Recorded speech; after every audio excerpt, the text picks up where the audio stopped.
Dear students, welcome to C S crux. आज का हमारा टॉपिक है multi level paging in operating system. अगर हम पेजिंग के कॉन्सेप्ट को रिकॉल करें तो हम जानते हैं कि मेन मेमोरी फ्रेम्स में डिवाइडेड होती है और कोई भी प्रोसेस पेजेस में डिवाइडेड होता है। किसी भी प्रोसेस को अगर एग्जीक्यूट होना है तो हम उस प्रोसेस को लोड करवाते हैं मेन मेमोरी में, या हम ऐसा बोल सकते हैं हम प्रोसेस के पेजेस को मेन मेमोरी के फ्रेम्स में रखवाते हैं। और हमें यह भी पता है कि जो पेज का साइज़ है वो बराबर होता है मेन मेमोरी के फ्रेम के साइज़ के। अब मैंने किसी प्रोसेस को लोड करवा दिया मेन मेमोरी में, मतलब प्रोसेस के जो पेजेस हैं उनको मेन मेमोरी के फ्रेम्स में रखवा दिया।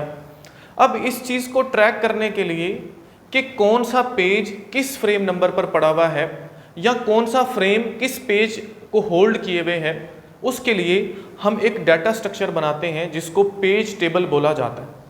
अब पेज टेबल में सारा रिकॉर्ड पड़ा हुआ है कि किस फ्रेम नंबर पर कौन सा पेज पड़ा हुआ है किसी भी पर्टिकुलर प्रोसेस का, और हर प्रोसेस के लिए अलग से पेज टेबल होता है। ये सारा हमने पेजिंग की कहानी में पढ़ा।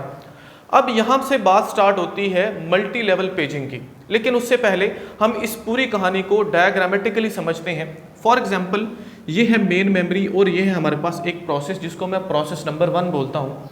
इस प्रोसेस के 4 पेजेस हैं, पेज नंबर 0 से लेकर पेज नंबर 3 तक। इस प्रोसेस को मैंने लोड करवा दिया मेन मेमोरी में, तो हुआ कुछ यूँ कि जो पेज नंबर 0 है वो फ्रेम नंबर 2 में आ गया, पेज नंबर 1 फ्रेम नंबर 3 में, पेज नंबर 2 फ्रेम नंबर 4 और पेज नंबर 3 फ्रेम नंबर 5 में हमने रखवा दिया। अब इस चीज़ को ट्रैक करने के लिए कि किस फ्रेम नंबर पर कौन सा पेज पड़ा हुआ है, हमारे पास है पेज टेबल जो हर प्रोसेस का अलग से होता है।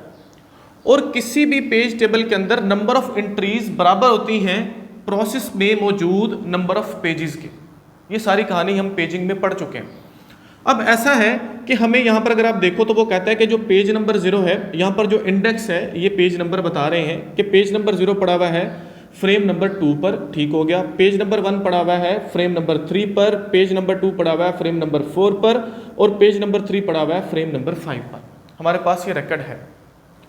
अब यहाँ से कहानी शुरू होती है मल्टी लेवल पेजिंग की। अब ये पेज टेबल हमारे पास, फॉर एग्जाम्पल ये जो पेज टेबल है इसका साइज है फॉर एग्जाम्पल 8 KB, और यहाँ पर जो नंबर ऑफ फ्रेम्स हैं हर फ्रेम का साइज कितना है वो है 4 KB फॉर एग्जाम्पल, समझने के लिए। अब ये जो पेज टेबल है इसको हमें कहाँ पर रखवाना है, तो ये जो पेज टेबल है ये भी कहाँ पर होता है, ये मेन मेमोरी में होता है। मेन मेमोरी के किसी ना किसी फ्रेम में पड़ा हुआ होता है, क्योंकि जो मेन मेमोरी है वो वर्किंग एरिया है हमारे कंप्यूटर का। तो ये जो पेज टेबल है इसको हमें रखवाना है इस मेन मेमोरी में। अब प्रॉब्लम यहाँ पर ये आ रहा है कि ये जो हर फ्रेम है हर फ्रेम का साइज है 4 KB, जबकि ये जो पेज टेबल है ये है 8 KB का। तो ये जो पेज टेबल है ये किसी भी फ्रेम में फिट ही नहीं आ पा रहा। प्रॉब्लम हमें ये यहाँ पर फेस करना पड़ गया। हमने पेज टेबल बना लिया कि हम रिकॉर्ड रखें, हमने रिकॉर्ड रखने के लिए पेज टेबल बनाया, हमारे पास रिकॉर्ड पड़ा हुआ है कि फलां जो फ्रेम नंबर है वहां पर फलां पेज नंबर पड़ा हुआ है, लेकिन ये जो पेज टेबल है इसको रखने की कहीं पर जगह ही नहीं मिल रही। तो यहाँ पर जो मल्टी लेवल पेजिंग का कॉन्सेप्ट है वो ये कहता है कि आप इस पेज टेबल को डिवाइड कर दो, फर्दर स्प्लिट कर दो मल्टीपल पेजेस में, सॉरी मल्टीपल पेज टेबल्स में, ताकि इन पेज टेबल्स को आप इन मेन मेमोरी के फ्रेम्स में रखवा सको। तो हम क्या करते हैं, इस पेज टेबल को डिवाइड कर देते हैं 2 पेजेस में, 2 पेज टेबल्स में, सॉरी। पहले नंबर पर जो पेज टेबल है इसको मैं बोल देता हूँ पेज टेबल A समझने के लिए सिर्फ, और इसी तरह से दूसरे नंबर पर जो पेज टेबल है इसको मैं बोल देता हूँ पेज टेबल B। तो अब ये दोनों कितने कितने KB के हो गए, 4 KB का हो गया पेज टेबल A और इसी तरह से 4 KB का हो गया पेज टेबल B। तो हम क्या करते हैं, पेज टेबल A को रखवाते हैं फ्रेम नंबर 6 में। तो मैं यहाँ पर रख देता हूँ जी पेज टेबल A जो है वो फ्रेम नंबर 6 में आ गया, और इसी तरह से जो पेज टेबल B है इसको हम रखवा देते हैं जी फ्रेम नंबर 7 में, यहाँ पर आ गया। अब हमने इस पेज टेबल को डिवाइड करके फ्रेम्स में तो रखवा दिया, लेकिन अब हमें ये कैसे पता चलेगा कि पेज टेबल A कहाँ पर पड़ा हुआ है, पेज टेबल B किस फ्रेम नंबर पर पड़ा हुआ है। तो उस चीज़ का रिकॉर्ड रखने के लिए, इसको ट्रैक करने के लिए हमें एक और पेज टेबल बनाना पड़ेगा। वो जो पेज टेबल होगा वो रिकॉर्ड रखेगा इस पेज टेबल का, कि इस पेज टेबल में मौजूद जो पेज टेबल ए है, जो पार्ट ए है और पार्ट बी है, ये कहाँ पर पड़ेगा। तो हम क्या करेंगे, एक और पेज टेबल बनाएंगे। फॉर एग्जाम्पल इस पेज टेबल को मैं बोल देता हूँ पेज टेबल सी। अब ये जो पेज टेबल सी है, इसके अंदर रिकॉर्ड पड़ा हुआ है किसका, पहले वाले पेज टेबल का। तो इस पेज टेबल में हमें बताना है कि जो पेज टेबल ए है वो पड़ा हुआ है कहाँ पर जी, फ्रेम नंबर 7 पर। और इसी तरह से जो पेज टेबल बी है, सॉरी पेज टेबल ए और पेज टेबल बी जो है ये पड़ा हुआ है, सॉरी ये पड़ा हुआ था पेज फ्रेम नंबर 6 पर, और ये पड़ा हुआ है फ्रेम नंबर 7 पर। और इस पेज टेबल को भी हमें मेन मेमोरी में रखवाना होता है। तो यहाँ पर हम इसको रखवा देते हैं जी पेज टेबल सी को कहाँ पर, फ्रेम नंबर 1 पर। सिंपल सी कहानी। तो होगा कुछ यूँ, for example CPU address generate करता है फॉर प्रोसेस नंबर 1। जब वो प्रोसेस नंबर 1 के पेज नंबर 3 के लिए फॉर एग्जाम्पल वो एड्रेस जनरेट करता है, तो सबसे पहले नंबर पर एक रजिस्टर है जिसको पेज टेबल बेस रजिस्टर बोला जाता है।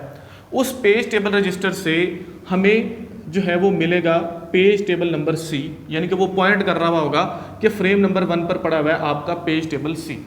अब पेज टेबल सी में दो पेज टेबल हैं, पेज टेबल ए और पेज टेबल बी। हमें जाना है पेज टेबल नंबर 3 पर, तो वो बताएगा कि इसका जो डाटा है वो पड़ा हुआ है पेज टेबल नंबर बी में। अब पेज टेबल नंबर बी से एक्सेस किया जाएगा आगे, तो पेज टेबल नंबर बी में पेज नंबर 2 पड़ा हुआ है फ्रेम नंबर 4 पर, और पेज नंबर 3 पड़ा हुआ है फ्रेम नंबर 5 पर।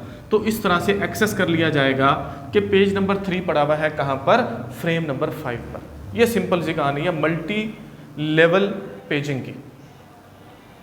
लेकिन ऐसा भी हो सकता है, यहाँ पर तो हमने ये देखा कि सिंपल हमने 2 में डिवाइड कर लिया तो वो पूरा आ गया। हो सकता है हमें इससे ज़्यादा इसके जो है वो पार्ट्स बनाने पड़े, ऐसा भी हो सकता है। या ऐसा भी हो सकता है कि ये जो हमारे पास पेज टेबल नंबर सी पड़ा, जो कि रिकॉर्ड रख रहा था इस पेज टेबल का, ये भी यहाँ पर फिट नहीं आ रहा हो। अगर ये यहाँ पर फिट नहीं आ रहा होगा तो हम फर्दर इसको भी जो है वो मल्टीपल टेबल्स में डिवाइड कर देंगे। जब इसको मल्टीपल टेबल्स में डिवाइड करेंगे तो उन टेबल्स का रिकॉर्ड रखने के लिए भी हमारे पास एक पेज टेबल बनेगा जिसमें इस पेज टेबल का रिकॉर्ड पड़ा हुआ होगा। सिंपल, आप इसको ज़्यादा हायरार्की में नहीं लेकर जाओ, आपको सिर्फ कॉन्सेप्ट को समझना है। कॉन्सेप्ट होपफुली आपको समझ आ गया हुआ होगा। ये सिंपल सी कहानी है मल्टी लेवल पेजिंग की। तो आप इस तरह से बोल सकते हो कि जितने भी इसके लेवल्स होते हैं, समटाइम बोला जाता है 2 लेवल पेजिंग, इसी तरह से 3 लेवल पेजिंग या मल्टी लेवल पेजिंग, ये सभी एक ही हैं। जितने उसके लेवल्स होते हैं, यानी कि जितनी उसके अंदर डिविजन्स हो रही होती हैं पेज टेबल में, उसको वहाँ तक बोला जाता है 2 लेवल पेजिंग, 3 लेवल पेजिंग। तो होपफुली कॉन्सेप्ट आपको समझ आ गया होगा। वीडियो अगर आपके लिए हेल्पफुल है तो वीडियो को लाइक और शेयर ज़रूर कीजिए, चैनल को सब्सक्राइब ज़रूर कीजिए। मिलते हैं नेक्स्ट लेक्चर में। Thank you so much.